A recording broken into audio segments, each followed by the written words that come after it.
தற்போதைய அண்மை செய்தி, விளையாட்டு மைதானத்திற்கு ஒதுக்கிய நிலத்தில் நாய் கருத்தடை மையம் அமைக்க தடை விதிக்க கோரிய வழக்கில் சென்னை மாநகராட்சி பதிலளிக்க உயர்நீதிமன்றம் உத்தரவு பிறப்பித்திருக்கிறது. அண்மை செய்தியாக நாம் பார்த்து கொண்டிருக்கிறோம். சென்னை மாநகராட்சி 2 வாரங்களில் பதிலளிக்க உயர்நீதிமன்றம் உத்தரவு பிறப்பித்திருக்கிறது. நேரு விளையாட்டு மைதானம் கண்ணப்பர் திடலில் 6000 சதுர அடியில் நாய் கருத்தடை மையம் அமைக்க மாநகராட்சி திட்டமிட்டிருந்த நிலையில் சென்னை உயர்நீதிமன்றம் இந்த உத்தரவை பிறப்பித்திருக்கிறது.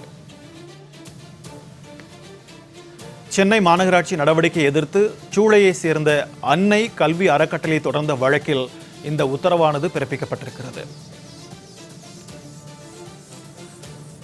இது தொடர்பான கூடுதல் விவரங்களோடு நம்முடன் இணைகிறார் செய்தியாளர் மகேஸ்வரி. வணக்கம் மகேஸ்வரி, இது குறித்தான விரிவான தகவல். சென்னை நேரு விளையாட்டு அரங்கம் அருகில் இருக்கக்கூடிய கண்ணப்பர் திடலினுடைய ஒரு பகுதியினுடைய நாய் கருத்தடை மையம் அமைக்க எதிர்ப்பு தெரிவித்து அன்னை கல்வி மற்றும் சமூக சேவைகள் அறக்கட்டளை நிறுவனத்தினுடைய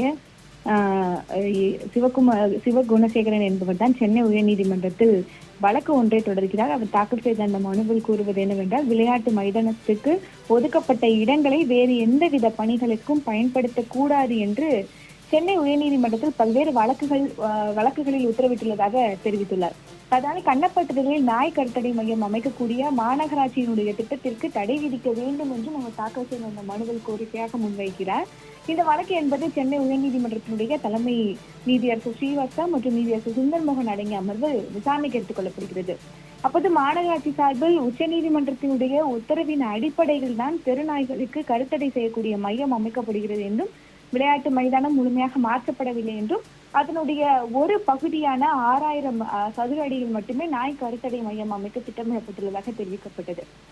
இதையடுத்து மனுவுக்கு 2 வாரங்கள் பதிலளிக்க வேண்டும் என்று சென்னை மாநகராட்சிக்கு உத்தரவிட்டு வழக்கு விசாரணையை தற்போது தள்ளி வைத்துள்ளார்கள். சிக்கந்தர்,